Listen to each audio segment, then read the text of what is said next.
India के classrooms 1990s में ऐसे दिखते थे। चौक, डस्टर, डस्ट, टीचर चिल्ला रही है, साइलेंस साइलेंस। आपकी और मेरी इंटरनल एंजाइटी से ज़्यादा तेज़ वो टीचर चिल्ला रही होती है, साइलेंस साइलेंस। और अब 2025 में it is the same thing, पर HD में। हम इस समय ऐसी दुनिया में रह रहे हैं जहाँ पे AI कविताएं लिख सकता है, AI ड्राइंग बना सकता है, पेंटिंग कर सकता है, आर्ट्स बना सकता है, भूकंप आने वाला होगा तो वो भी प्रिडिक्ट कर सकता है। पर आज भी हमारे एजुकेशन सिस्टम को ऐसा लगता है कि रट्टा मारना ही सही है। 2025 के इंडिया में स्कूलों में आ चुकी है digital attendance, biometric IDs, even AI teachers भी आ चुके हैं, पर मेंटल हेल्थ काउंसलर्स अभी भी नहीं आए। ये है हमारे एजुकेशन सिस्टम की प्रायोरिटीज। पूरी दुनिया पढ़ रही है AI से, AI टीचर्स से प्रैक्टिकल्स कर रही है, नए नए इन्वेंशंस कर रही है। और कंट्रीज के जो स्कूल हैं वो नए नए इन्वेंशंस कर रहे हैं, इनोवेटिव तरीके से अपने बच्चों को पढ़ा रहे हैं। पर हिंदुस्तान के जो स्कूल्स हैं, हिंदुस्तान के जो बच्चे हैं, वो आज भी 30 साल पुरानी टेक्स्ट बुक से अभी भी रट्टा ही लगा रहे हैं। और कोई AI, कोई ChatGPT कुछ नहीं उन्हें बचा सकता।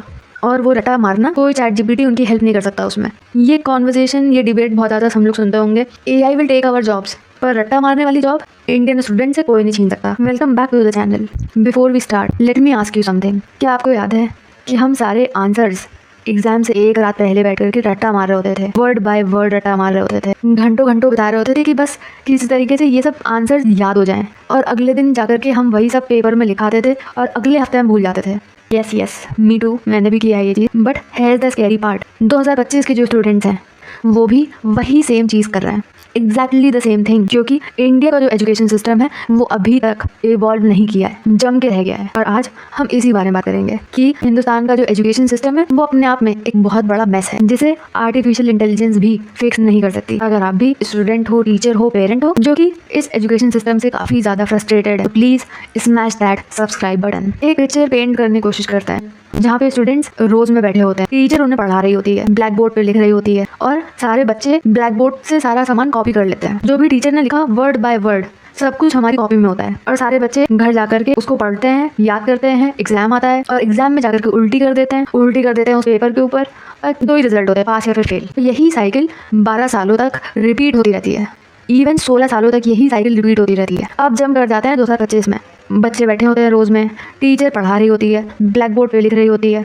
और मे बी वाइट बोर्ड पे लिख रही होती है। अगर आप लकी हो तो सारे बच्चे उस मैटर को अपनी कॉपी में कॉपी कर लेते हैं, घर जाते हैं, याद कर लेते हैं, एग्जाम होता है, उल्टी कर देते हैं और पास और फेल हो जाते हैं। See the problem, nothing has changed, कुछ भी नहीं बदला। जहाँ हम 1990s में थे और जहाँ पे 2000 में थे, आज भी वहीं पे हैं। हाँ, कई सारे स्कूलों के पास में प्रोजेक्टर्स आ गए होंगे, कई सारे बच्चों के पास में टैबलेट्स आ गए होंगे, पर जो कोर है एजुकेशन सिस्टम का, जो कोर है एजुकेशन का, वो वही फैक्ट्री मॉडल है जो डिज़ाइन किया गया है ओबीडियंट बच्चे पैदा करने के लिए, जो डिज़ाइन किया गया है ओबीडियंट मजदूर बनाने के लिए, मैन्युफैक्चर करने के लिए। इस टाइप के एजुकेशन से सिर्फ ओबीडियंट मजदूर पैदा हो सकते हैं, क्रिएटिव थिंकर्स पैदा नहीं हो सकते हैं, कोई क्रिएटिविटी इनहेंस नहीं हो सकती है वहाँ पे बच्चों की। जहाँ पे कंट्रीज लाइक फिनलैंड, सिंगापुर, ये अपने स्कूलों में AI को इंट्रोड्यूस कर रहे हैं ताकि पर्सनलाइज्ड लर्निंग दे सकें, हर एक स्टूडेंट की वीकनेस के ऊपर काम कर सकें, हर स्टूडेंट को क्रिएटिव थिंकिंग सिखा सकें। तो यहाँ पे हम सिर्फ ये डिबेट कर रहे हैं कि NCERT का सिलेबस घटा देना चाहिए। तो हम 3 मेजर प्रॉब्लम्स को डिस्कस करते हैं। पहली प्रॉब्लम है रोट लर्निंग। अंडरस्टैंडिंग से ज़्यादा हमारा फोकस रहता है रोट लर्निंग कराने में। समझो मत, याद कर लो, बस लिख के आ जाओ। तो जो हमारा इंडियन सिस्टम है ना, ये रिवॉर्ड करता है मेमोराइजेशन को, याद करने को, रट्टा मारने को। समझने को ये रिवॉर्ड नहीं करता है कि तुमने कितना समझा। तो आप 95% भी ला सकते हैं बगैर किसी सिंगल कॉन्सेप्ट को समझे हुए भी, सिर्फ रट्टा मारना है, घोंट के पी जाना है सिलेबस। तो मैंने भी अपनी क्लास में बहुत सारे स्टूडेंट्स को देखा था जो कुछ कॉन्सेप्ट सुना सकते थे पर बता नहीं सकते थे, समझा नहीं सकते थे। तो ये कोई एजुकेशन थोड़ा ना हुई, ये तो परफॉर्मेंस आर्ट हो गई। जो प्रॉब्लम नंबर 2 है वो है वन साइज फिट्स ऑल। सारे स्टूडेंट्स जो होते हैं वो डिफरेंट होते हैं, सब लोग की अलग अप्रोचेज होती हैं। कुछ विजुअली याद करते हैं, कुछ देख देख के याद करते हैं, कुछ बच्चों को टाइम ही लगता है याद करने में, समझने में। पर जो हमारा इंडियन एजुकेशन सिस्टम है उसमें सबको सेम टेक्स्ट बुक मिल रही है, सेम एग्जाम देने को मिल रहा है, सेम सबको रट्टा मारना है, सबका आंसर सेम होना चाहिए, अलग नहीं लिख सकते हो। अगर तुमने कोई आंसर अलग लिख दिया, अपने आप बना के लिख दिया, तो उसमें भी कई सारे टीचर्स डांटने और मारने लग जाते हैं स्टूडेंट्स को। अगर तुम उस मोल्ड में फिट नहीं हो रहे हो, टफ लक, तुम्हारी किस्मत खराब है। फिर तुम्हें लेबल कर दिया जाएगा वीक, तुम्हें लेबल कर दिया जाएगा ये तो मेहनत ही नहीं करता है, इसके पास तो दिमाग ही नहीं है, ये तो पढ़ता ही नहीं है। अगर इस बकवास सिस्टम में रह करके तो तुम्हारे मार्क्स नहीं आ रहे हैं, तो फिर मार खाना तुम्हारा तय है। पहले स्कूल में टीचर से मार खाओ, घर में जाकर के पेरेंट्स से मार खाओ। घर में ताने तो मिलने ही मिलने हैं, लेबल मिल गया वो अलग से। इसीलिए दुनिया में सबसे ज़्यादा हाईएस्ट स्टूडेंट एंग्जाइटी रेट्स हमारे देश में ही है, क्योंकि जो प्रेशर है वो याद करने का है, सीखने का नहीं है। जो प्रेशर है वो परफॉर्म करने का है। समझने का नहीं है, प्रेशर है उस सिस्टम में रह करके परफॉर्म करने का that doesn't care about you. Problem number 3 है टीचर्स। जो इंडियन टीचर्स होते हैं वो मुझे लगता है कि हीरोज़ होते हैं एक तरीके के। Let me be clear, Indian teachers होते हैं हीरोज़ ही होते हैं एक तरीके के, पर वो होते हैं ओवरवर्कड, होते हैं अंडर ट्रेंड, अंडर पेड। तो ये सब करते करते ना एक क्लास में होता है ऑन एन एवरेज 60 बच्चे। 60 बच्चों की क्लास को संभालना, इतना सारा पेपर वर्क करना, और मोस्ट इम्पॉर्टेंटली टीचर्स ट्रेंड ही नहीं होते हैं बच्चों को पढ़ाने के लिए। जो टीचर ट्रेनिंग है वो 1990s से अपडेट ही नहीं हुई है। और ऐसा नहीं है कि बेसिक मैथ बेसिक इंग्लिश सिर्फ बच्चों को नहीं आती है, उनके टीचर्स को भी नहीं आती है। टीचर्स को भी सिखाने की ज़रूरत पड़ती है, टीचर्स को भी सीखने की ज़रूरत पड़ती है, टीचर्स को भी टीचर्स की ज़रूरत पड़ती है, क्योंकि इस समय उन्हें ये नहीं सिखाया जा रहा है कि टेक्नोलॉजी को कैसे इफेक्टिवली यूज़ करना है। आधे से ज़्यादा टीचर्स को टेक्नोलॉजी का यूज़ करना नहीं आता है। सिर्फ टैबलेट चला लेना, मोबाइल चला लेना टेक्नोलॉजी का यूज़ नहीं है। बच्चों को कैसे हैंडल करना है, स्टूडेंट्स को कैसे हैंडल करना है, उन्हें वो तक नहीं आता है। स्टूडेंट्स के अंदर कैसे क्रिटिकल थिंकिंग को ट्रिगर करना है, उन्हें ये भी नहीं पता है। उन्हें सिर्फ इतना पता है कि 6 महीने में सिलेबस खत्म करना है। तो यहाँ पे ये थोड़ा सा इंटरेस्टिंग हो जाता है, क्योंकि हर कोई ये बोल रहा है AI विल रिवोल्यूशनाइज एजुकेशन। जहाँ देखो वहाँ edtech companies billions of dollars raise कर रही हैं अपने स्टार्टअप्स के लिए, एडटेक्स के लिए। इतने सारे ऐप्स अवेलेबल हैं प्ले स्टोर पे। ये वो सारे ऐप्स और सारे एडटेक्स मिलकर के एक अडेप्टिव टेस्ट दे रहे हैं, AI ट्यूटर्स दे रहे हैं बच्चों को, ताकि वो सीख सकें। Sounds amazing, right? No, wrong. AI सिर्फ एक टूल है, कोई मिरेकल नहीं है। अब बात करते हैं कि AI एजुकेशन सिस्टम को क्यों नहीं फिक्स कर सकता है। Reason number 1, access gap. जो भी गांव के जो स्कूल्स हैं, रूरल स्कूल्स हैं, सरकारी स्कूल्स हैं, उसमें आज तक टॉयलेट्स नहीं है, इलेक्ट्रिसिटी नहीं है, इंफ्रास्ट्रक्चर टूटा हुआ है, कोई इंफ्रास्ट्रक्चर ही नहीं है। अगर आप ये वीडियो देख पा रहे हो तो आप काफ़ी ज़्यादा लकी हो, क्योंकि मिलियंस ऑफ इंडियन स्टूडेंट्स हैं जिनके पास में स्मार्टफोन्स नहीं है, स्टेबल इंटरनेट नहीं है, इवन इलेक्ट्रिसिटी तक नहीं है उनके स्कूलों में। और हम बात कर रहे हैं AI की, जबकि हमारे स्कूलों के पास में फंक्शनल टॉयलेट्स तक नहीं है। और ये AI ये खाली एक फैंसी टेक्नोलॉजी है जो सिर्फ प्रिविलेज्ड 20% के पास में पहुंच पा रही है, और बाकी जो 80% है वो पीछे छूटे जा रहे हैं। आपको ऐसा लग सकता है कि आपके पास में फ़ोन है, आपके आसपास में लोगों के पास में फ़ोन है, पर हिंदुस्तान की जो मेजर पॉपुलेशन है वो अभी भी गाँव में रहती है, रूरल इंडिया में रहती है। उनके पास में अभी भी बहुत कम जगह होगा जहाँ पे स्मार्टफोन होगा।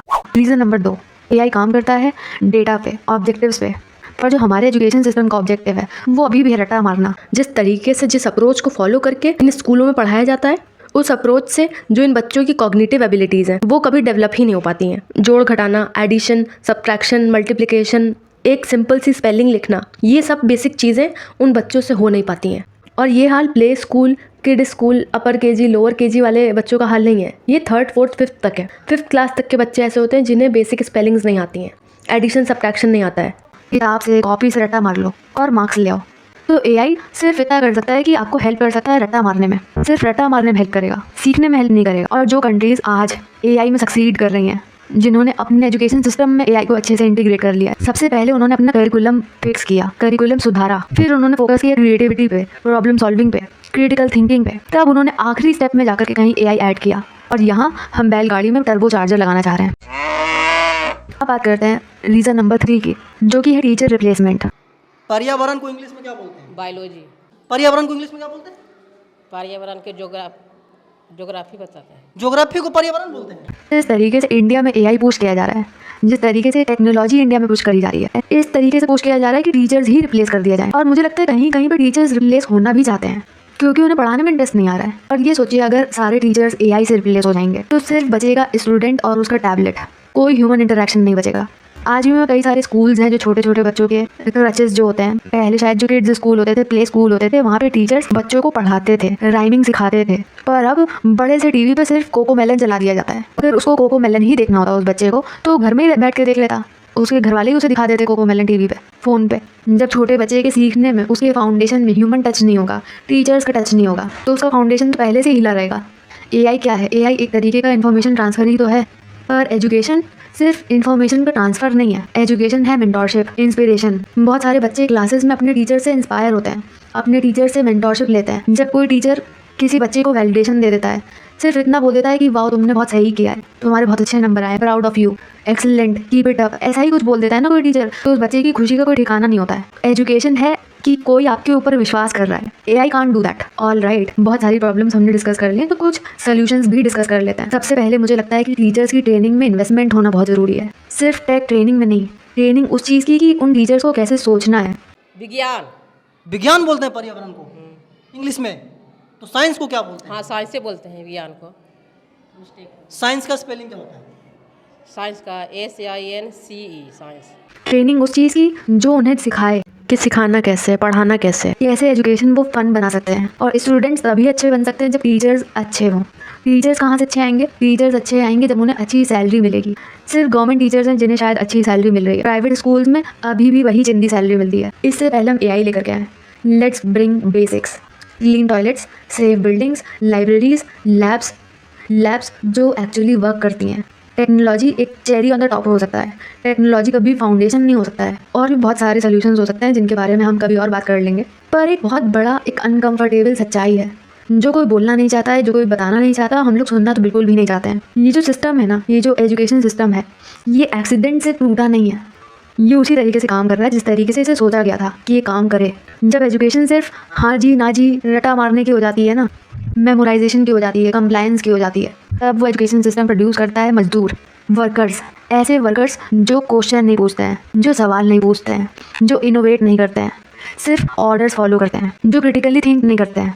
और यही चीज़ डिफरेंस क्रिएट करती है प्रिविलेज्ड में और अंडर प्रिविलेज्ड में। तो ये ऐसा फैक्ट्री मॉडल है जो बच्चों को बड़े होकर के बाबू बनाना चाहता है, क्लर्क बनाना चाहता है, प्यून बनाना चाहता है, साइंटिस्ट नहीं बनाना चाहता है, इनोवेटर नहीं बनाना चाहता है, थिंकर नहीं बनाना चाहता है। जब ब्रिटिशर्स इंडिया में आए तो उनकी यही अप्रोच थी।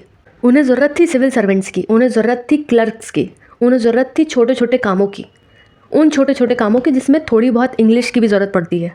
तो ब्रिटिशर्स ने उस समय के इंडियंस को इतनी इंग्लिश सिखा दी कि वो इंडियन लोग सिर्फ ब्रिटिशर्स का काम कर पाएँ, सोच ना पाएँ। ब्रिटिशर्स ने इंडियंस को सिर्फ इतना पढ़ाया ताकि ब्रिटिशर्स का इंडिया में काम चल सके कि बहुत ज़्यादा इन लोगों को ना पढ़ा दो, बहुत ज़्यादा पढ़ लेंगे तो उनके खिलाफ ही बगावत कर देंगे। और जो लोग बहुत ज़्यादा पढ़ लिए उन्होंने ही आगे जाकर के ब्रिटिशर्स के खिलाफ बगावत कर भी दी थी। और ये भी आप समझ लो कि आज एजुकेशन सिस्टम के ऊपर लोग बात कर रहे हैं, तो एजुकेशन सिस्टम आज कल परसों 2 साल 4 साल 5 साल 10 साल इसमें कोई रिफॉर्म नहीं कर देगा कोई आके। बहुत टाइम लगेगा उसको रिफॉर्म होने में। सबसे पहले कोई एजुकेशन सिस्टम में चेंजेस करना ही नहीं चाहेगा, क्योंकि इससे जो ऊपर पावर में लोग बैठे होते हैं ना, जो प्रिविलेज्ड लोग होते हैं, उन्हें सबसे ज़्यादा फ़ायदा मिल रहा होता है। अगर एजुकेशन सिस्टम में चेंजेस ले आए, इसका मतलब ये हो गया जो स्टूडेंट्स होंगे वो आपसे कठिन क्वेश्चन पूछने लगेंगे, सवाल करने लगेंगे कि मैं गरीब क्यों हूँ, हमारे स्कूल में टॉयलेट क्यों नहीं है, हमारे स्कूल में टीचर क्यों नहीं है, ये सड़क क्यों ख़राब है। और प्रिविलेज्ड क्लास आपसे यही चाहती है कि आप उनसे क्वेश्चंस ना पूछो। और जो पावर में लोग बैठे होते हैं वो यही चाहते हैं कि आप ऐसे ही कम पढ़े लिखे रहो, ज़्यादा क्वेश्चन मत पूछो, ज़्यादा सवाल मत करो, हाँ जी ना जी ऑर्डर्स फॉलो करो और सिर्फ लड़ो। और कहीं स्टूडेंट्स ने सवाल पूछना शुरू कर दिया। That's scary for the people in charge, for the people in power. तो ये करना बहुत आसान है कि एडटेक में पैसे डाल दो, डिजिटल इंडिया की बातें करो, पर रियल सिस्टमिक चेंज करना वो बहुत मुश्किल है। रिसेंटली एक ऐसा डेटा रिलीज़ हुआ जहाँ पे ऐसा बताया गया कि कई सारे सरकारी स्कूल बंद कर दिए गए हैं। तो जो पहले एजुकेशन एक गरीब के लिए भी एक्सेसिबल थी, अगर उसके घर में खाने पीने को पैसा नहीं है फिर भी वो जाकर के सरकारी स्कूल में पढ़ सकता था, खाना खा सकता था मिड डे मील्स में जाकर के। जो यूनिफॉर्म उसे मिल रही थी वो उसे नहीं मिलेगी, उसे वो खाना नहीं मिलेगा, अब उसे वो एजुकेशन नहीं मिलेगी। इससे जो इनइक्वालिटी का जो डिवाइड है देश में वो और बढ़ता रहेगा। और इस एजुकेशन मॉडल में जो चेंजेस होते रहने चाहिए थे वो नहीं किए गए। तो ऐसा नहीं कि बहुत ज़्यादा खराबी है, बहुत सारे हमारे ही देश से IITians निकलते हैं जो आज ग्लोबली रूल कर रहे हैं, ग्लोबल कंपनीज़ के CEOs हैं, टॉप कंपनीज़ की टॉप पोजीशन पे बैठे हैं। पर वो जो लोग बैठे हैं टॉप पोजीशंस पे वो अपनी हायर एजुकेशन की वजह से वहाँ पे बैठे हैं। पर जब तक हम अपनी एलिमेंट्री एजुकेशन में, प्राइमरी एजुकेशन में चेंजेस नहीं लाएंगे, इम्प्रूवमेंट्स नहीं लाएंगे, जब तक उन गरीब बच्चों का फाउंडेशन सही नहीं होगा, तब तक वो गरीब बच्चे, वो सरकारी स्कूलों के बच्चे इंडिया के टॉप इंस्टीट्यूशंस में नहीं पढ़ पाएंगे, IITs में, NITs में नहीं पढ़ पाएंगे। Look, I am not saying it is hopeless. बहुत सारे ऐसे टीचर्स हैं, बहुत सारे अमेजिंग टीचर्स हैं जो एक इनक्रेडिबल काम कर रहे हैं, इस सिस्टम के बावजूद काम कर रहे हैं। बहुत सारे स्कूल्स हैं जो एक्सपेरिमेंट कर रहे हैं बेटर मेथड्स पे, ताकि वो बेटर तरीके से बच्चों को पढ़ा सकें। बहुत सारे स्टूडेंट्स हैं जो खुद पढ़ के ब्रेकआउट कर रहे हैं, पर ये शायद बेयर मिनिमम है। हमें और चाहिए, हमें और बेटर चाहिए। तो स्टूडेंट से मैं यही बोलना चाहूँगी, यू आर नॉट स्टूपिड। अगर आप सिस्टम में फिट नहीं हो पा रहे हो, ये सिस्टम स्टूपिड है क्योंकि ये सिस्टम आपको नहीं अडेप्ट कर पा रहा है। तो इस सिस्टम के लिए सबको कलेक्टिवली काम करना पड़ेगा। पेरेंट्स को अपने बच्चों को जांचना कम करना पड़ेगा सिर्फ मार्क्स की बेसिस पे। स्टूडेंट्स को, पेरेंट्स को, टीचर्स को और पॉलिसी मेकर्स को कलेक्टिवली एजुकेशन के ऊपर काम करना पड़ेगा। AI को इंटीग्रेट करने से कुछ नहीं होगा, क्योंकि AI is not the answer, fundamental reform is.